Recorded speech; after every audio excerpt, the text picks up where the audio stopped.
مشال خان ان کو سنسار کیا گیا، ایون پولیس ڈر رہی تھی۔ ان کی جو نماز جنازہ تھی اس میں یہ کہا جا رہا تھا کہ ایک کافر کی نماز جنازہ نہیں ہوتی، اور لوگ کترا رہے تھے، یقیناً لوگ نہیں آ رہے تھے نماز جنازہ کے۔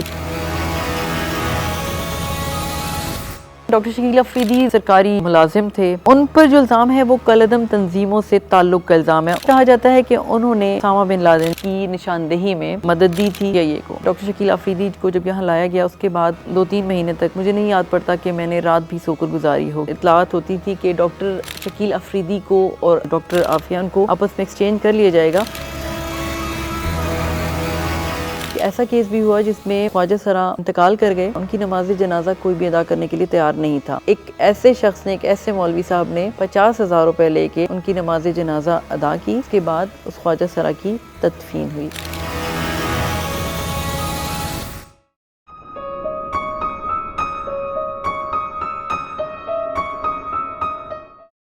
جرنلزم جو ہے خیبر پختونخوا میں اگر ہم بات کرتے ہیں تو ایک لڑکی کا پڑھ کے جرنلزم کی ڈگری لے کے باہر نکلنا اور لوگوں کو بتانا، کیونکہ میرے ذہن میں یہ ہوتا تھا کہ جب میں کسی کو بتاؤں، اویئرنیس دوں، کیونکہ اس وقت تو شاید جرنلزم کی اتنی کوئی وہ نہیں تھی، اخبار میں شروع میں آئی، یہ چینلز نہیں تھے، تو میری نظر میں یہ ہوتا تھا کہ میں لوگوں کو کس طرح بتاؤں کسی بیماری کے حوالے سے، کوئی اگر کسی کے ساتھ مس بیہیو کر رہا ہے تو ان کو بتایا جائے کہ کیسے یہ ہوگا، کسی اسپتال میں اگر کوئی جھگڑا ہو رہا ہے تو اس میں کیسے لوگوں کو بتاؤں۔ تو ایک ذہن میں تھا کہ میں ایسی کون سی فیلڈ ہوگی جس میں جاؤں گی اور مجھے یہ کام کرنے کا موقع ملے گا۔ میں 96 میں جب فیلڈ میں آئی ہوں اور میں نے PTV اور ریڈیو پاکستان میں جب کام شروع کیا، اسٹوڈنٹ بھی تھی، ساتھ ساتھ پڑھ بھی رہی تھی، تو میری کوشش یہی ہوتی تھی کہ مجھ سے ایسا کام لیا جائے، میں ایسا بولوں جس سے لوگ میری بات سنیں اور اس سے کچھ نہ کچھ وہ سیکھ سکیں۔ جب میں شروع میں آئی اور یہاں پر پریس کلب میں جب میں نے انٹری دی تو یہاں پر مجھے بڑی مشکلات کا سامنا کرنا پڑا۔ اس کی وجہ یہ تھی 3-4 خواتین تھیں اور وہ بھی چونکہ ڈیسک پہ ہوتی تھیں تو فیلڈ میں نہیں جاتی تھی، تو میرے لیے یہاں پر بہت بڑا چیلنج تھا کہ کیسے میں نے ثابت کرنا ہے۔ وہ یہ کہتے تھے نہیں آپ بیٹھ جائیں، میں آپ کے لیے کر لاتا ہوں اور آپ فکر نہیں کریں، میں آپ کی ہیلپ کر لوں گا۔ تو اس سے ہٹ کے کہ نہیں مجھے ہیلپ نہیں چاہیے، مجھے خود کرنا ہے، اگر مجھے کسی سٹوری پہ کام کرنا ہے، مجھے لوگوں کو بتانا ہے تو وہ میری اپنی محنت ہونی چاہیے، نہ کہ آپ مجھے بتائیں گے کہ یہ سٹوری اس طرح کر لیتے۔ جب آپ مختلف فیلڈز میں جاتے ہیں، اگر آپ تعلیمی اداروں میں جا رہے ہیں، ہسپتالوں میں جا رہے ہیں، تھانوں میں جا رہے ہیں، کچہری میں جا رہے ہیں، تو سب سے پہلے تو میں آپ بتاؤں کہ جب میں پہلی دفعہ تھانے گئی تھی تو جو تھانے میں جو پولیس تھی وہ بھی بڑی پریشان ہو رہی تھی کہ یہ لڑکی تھانے کیوں آئی ہے، کیونکہ ہمارے ہاں تو عام طور پہ کہتے ہیں کہ تھانہ اور کچہری اس طرح کی جگہوں پہ خواتین نہیں جاتی، اور وہ چونکہ وہ وقت اس طرح کا تھا جب میں تھانے جاتی تھی تو بڑی مشکل ہوتی، ان سے میں خبر مانگتی تھی کہ جی مجھے بتائیں کہ کیا ہوا ہے، تو دیکھ کے مسکراتے تھے کہ یہ کیا کر رہی ہے، آ کے ہم سے خبر مانگ رہی ہے۔ دیکھیں آرمی پبلک اٹیک جو تھا نا، وہ آپ کافی ٹائم ہو گیا، 10-11 سال ہو رہے ہیں، لیکن وہ میرے ذہن سے اب تک نہیں نکلتا۔ جو میں نے بچوں کی ڈیڈ باڈیز دیکھی، ان بچوں کو جو پیرنٹس سے میری بات ہوئی، وہ ابھی تک میرے ذہن پہ اتنا سخت قسم کا، وہ میں بڑی ٹرامیٹائز ہوئی بہت زیادہ، اور ابھی تک جب مجھے ایون کوئی فیس بک پہ کہیں نہ کہیں مجھے کوئی کلپ مل جائے، یا ہر سال دسمبر میں جاتی ہوں ان ماؤں کے پاس، ان فیملیز کے پاس، ان سے بات کرتی ہوں، تو مجھے لگتا ہے کہ وہ بالکل ریفریش ہو گیا ہے۔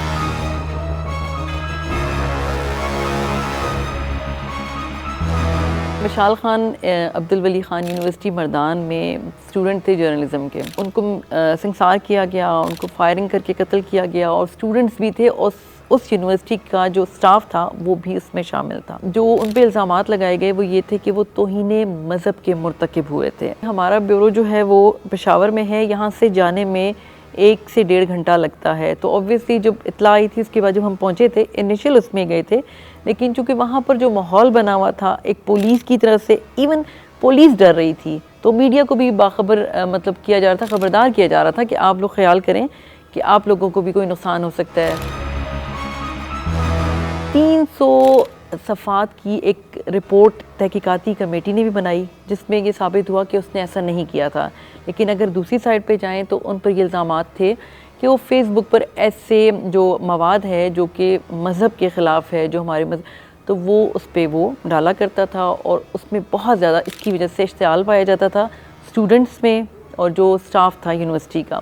سینٹ کی جو قائمہ کمیٹی تھی اس نے پھر ایک وہ بھی دی تھی کہ جو اس نے فیس بک پہ جو اپنا مٹیریل ڈالا تھا اس کو ہٹا دیا جائے، اور غالباً وہ ہٹا بھی دیا گیا تھا جتنا بھی انہوں نے شیئر کیا تھا مشال۔ دیکھیں جہاں تک مشال خان کا لبرل ہونا پھر ان کی جو پوئٹری تھی، جو ان کی شاعری جو ملی بعد میں ان کو قتل کیے جانے کے بعد جو ثبوت ملے، جو بقول عدالت میں بھی جو پیش کیے گئے، تو اس میں بہت زیادہ وہ اپنی قوم کے حوالے سے، اپنے اگر لبرلزم کی ہم بات کریں وہ الگ ہے، لیکن اپنی قوم کے حوالے سے قوم پرست، ان کی اپنی یونیورسٹی انتظامیہ کے ساتھ بہت زیادہ ٹسل تھی، اور وہ ہمیشہ اس کو کوشش کرتے تھے کہ وہ ہائی لائٹ بھی کریں اور اپنے ساتھ لوگوں کو ملا کے اپنے اسٹوڈنٹس کو، تو اس کے خلاف آواز بھی بلند کرتے تھے۔ اس طرح کی کچھ شکایات تھیں، وہ ان کا یہی کہنا تھا کہ اندر جو یونیورسٹی میں خواتین کی ہراسمنٹ کے حوالے سے، کرپشن کے حوالے سے، تعیناتی کے حوالے سے جو اپائنٹمنٹس ہیں، اور جو اندر جو فنڈس ہیں اس میں کرپشن کے حوالے سے شکایات تھیں، اور جس پر یہ ہمیشہ سے انہوں نے سٹینڈ لیا اور بولنے کی کوشش کی۔ جو یہ رشیا میں پڑھ کے آئے اور جو یہ مشکین خیبر پختونخوا میں مردان کی جس یونیورسٹی میں پڑھ رہے تھے، ان کے بارے میں کہا جا رہا ہے کہ لائک اسٹوڈنٹ تھے، اچھے اسٹوڈنٹ تھے، اس میں کوئی شک نہیں ہے۔ جب اس کے والدین سے ہماری بات ہوتی تھی وہ یہی کہتے تھے کہ ہم نے اپنے بچوں کو بہت مشکل سے پالا ہے، اور ہمارے پاس جو اخراجات تھے، جو مشکلات تھیں، وہ ان کے والدین یہ کہتے ہیں ہم نے بہت زیادہ فیس کر رہے ہیں، اور ہمیں اب جو ان کو ایک امید تھی کہ مشال خان جب تعلیم مکمل کر لے گا تو ان ماں باپ کا، ان کے گھر میں جتنے لوگ ہیں ان کا فیوچر بہتر ہو جائے گا۔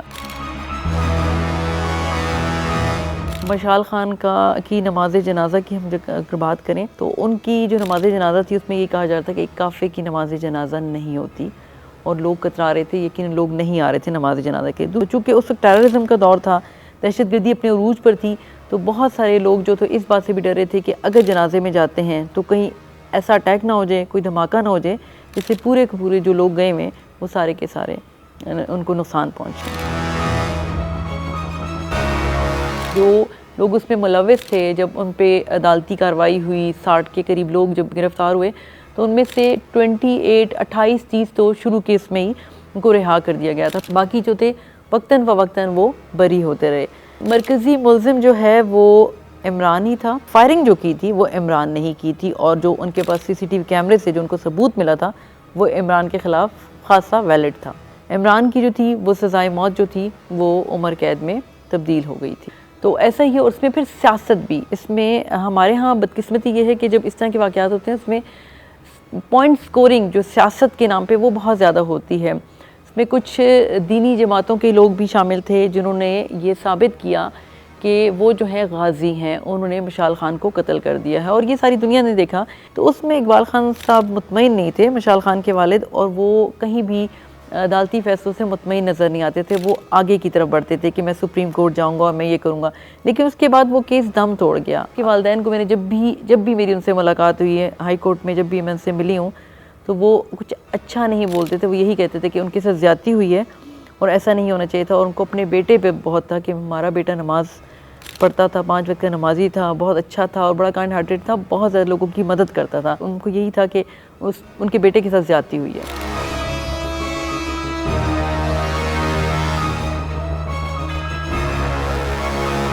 ڈاکٹر شکیل افریدی ضلع خیبر سے ان کا تعلق تھا، ایک سرکاری ملازم تھے۔ ان پر جو الزام ہے وہ کالعدم تنظیموں سے تعلق کا الزام ہے، ان کو مدد فراہم کرنے کا الزام ہے۔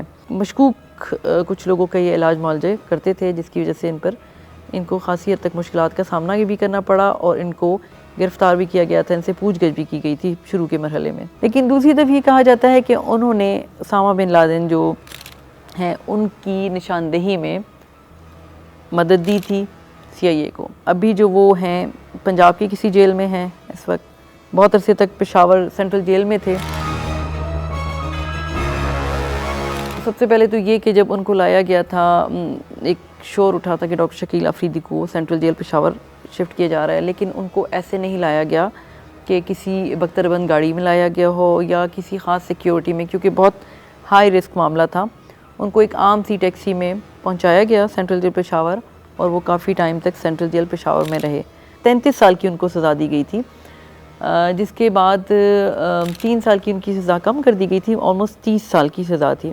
لیکن ڈاکٹر شکیل افریدی جب تک پشاور جیل میں یہاں پر تھے تو ان کی فیملی سے ملنے پر پابندی تھی کچھ عرصے تک۔ ایک ہائی آفیشل نے یہ بتایا تھا جیل کے اندر کہ وہ پھر اس طرح ہو گئے تھے کہ ان کو خود بھی تھا کہ وہ جب کھانا خود اپنا بنانے لگے تھے کہ مجھے کھانا خود بنانا ہے، میں اپنی مرضی سے کھانا بھی بناؤں گا، اور وہ کسی کا بنا ہوا کھانا نہیں کھاتے تھے۔ ان کو یہ خوف تھا کہ ان کو کہیں زہر نہ دے دیا جائے. ڈاکٹر شکیل آفریدی کو جب یہاں لایا گیا اس کے بعد بہت عرصے تک 2-3 مہینے تک مجھے نہیں یاد پڑتا کہ میں نے رات بھی سو کر گزاری ہو، کیونکہ یہ کہا جاتا تھا کہ ان کو شاید شفٹ کر رہے ہیں، وہ یہاں سے لے کے جائیں گے، ان کو کسی اور ڈیالہ جیل کی بات ہوتی تھی. تو میں نے وہاں پر رات اور دن بیٹھ کے ڈیوٹی دی ہے کہ ان کو، لیکن ان کی جتنی بھی ٹرائل ہوئی ہے وہ جیل کے اندر ہوئی ہے، ان کو کسی عدالت میں پیش نہیں کیا گیا. جو ان کے وکیل تھے، پہلے وکیل جو تھے ان کو قتل کر دیا گیا. دوسرے وکیل جو ہیں وہ اس وقت ابراڈ ہیں، وہ بھی یہاں سے چلے گئے ہیں، ان کو بھی خاصی سیکیورٹی رسک تھا.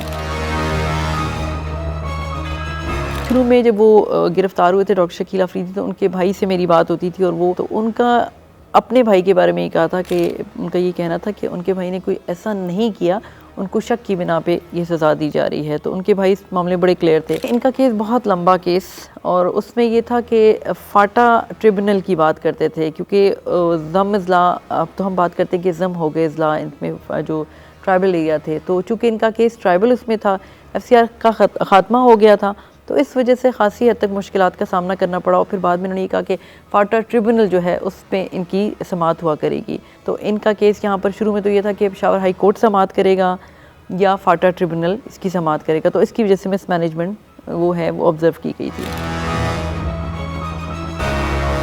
بہت سارے ایسی جو اطلاعات ہوتی تھی کہ ڈاکٹر شکیل آفریدی کو اور جو ڈاکٹر عافیہ ان کو آپس میں ایکسچینج کر لیا جائے گا تو یہ مسئلہ حل ہو جائے گا، لیکن ایسا صرف افواہوں کی حد تک تھا یا میڈیا میں مختلف چینلز یا اخبارات میں تھا. ایٹ لیسٹ میری انفارمیشن کے مطابق ایسا کچھ نہیں تھا، لیکن کسی نے اس کو کنفرم نہیں کیا تھا.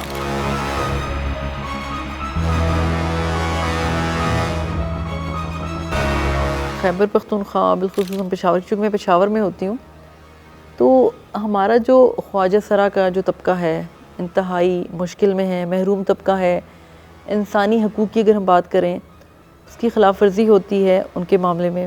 ہمارے ہاں ایک ایسا کیس بھی ہوا جس میں ایک خواجہ سرا انتقال کر گئے، اور مسئلہ یہ آ رہا تھا کہ جو ان کا نماز جنازہ، ان کی نماز جنازہ کون ادا کرے گا. ان کی نماز جنازہ کوئی بھی ادا کرنے کے لیے تیار نہیں تھا. رات بھر وہ جو ڈیڈ باڈی تھی وہ خواجہ سرا اپنے ساتھ لے کے بیٹھے رہے اور ماتم کرتے رہے، لیکن اور بڑی منت سماجت کہ کوئی آ کے ان کی نماز جنازہ ادا کر دے، لیکن کسی نے نماز جنازہ ادا نہیں کی.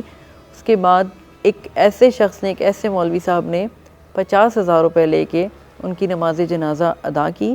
اس کے بعد اس خواجہ سرا کی تدفین ہوئی. یہ پہلے ہی محروم طبقہ ہے جن کے پاس اپنے پیٹ پالنے کے لیے جو ان کو صرف ایک ناچنا، گانا اور موسیقی کا سہارا لینا پڑتا ہے. پولیس ان کے ساتھ تعاون نہیں کرتی. ہم بات کریں اگر خواجہ سراؤں کی، تو خیبر پختونخوا میں 138 خواجہ سرا اب تک قتل کیے جا چکے ہیں، جو کہ بہت بڑا فگر ہے 2 سال میں. ان کو قتل کرنے والے لوگ کون ہیں؟ ان کو قتل کرنے والے وہ لوگ ہیں جو ان کو اپنی محفلوں میں بلاتے ہیں اور اپنی محفلوں کو سجاتے ہیں، اور اس کے بعد یا تو پیسے کے لین دین میں یا ان کے ساتھ بد اخلاقی یا بد سلوکی کرتے ہوئے آخر میں ان کو مار دیتے ہیں، ان پر تشدد کرتے ہیں. ان کا علاج کہاں ہوگا؟ کیا ان کا علاج زنانہ وارڈ میں ہوگا؟ ان کو زنانہ وارڈ میں رکھیں گے یا مردانہ وارڈ میں رکھیں گے؟ یہ بڑا ایک سوال ہے. ڈاکٹر ان کا علاج کرنے سے کتراتے ہیں.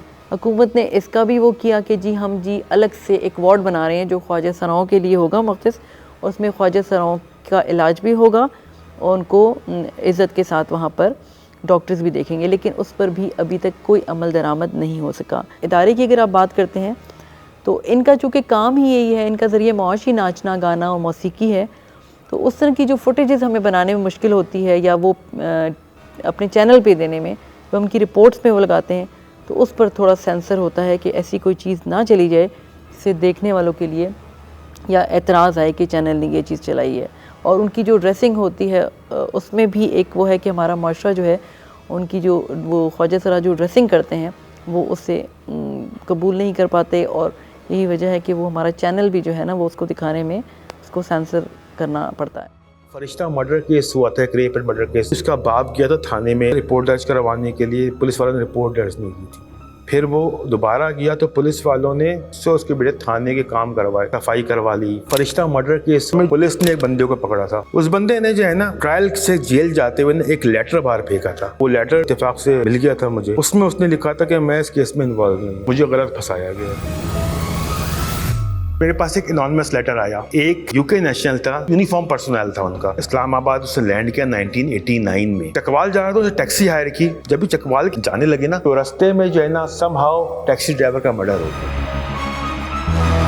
الوی صاحب بھی تھے, ایلیٹ فورس ہیڈ تھے, انہوں نے کچھ ایسی باتیں بھی کہی تھیں جس کی وجہ سے بہت سے لوگ خطرے میں آ گئے تھے. ملٹنٹ جو ہے نا وہ بڑا ویپن استعمال کیا کرتے تھے, SMGs وغیرہ اور یہ وہ.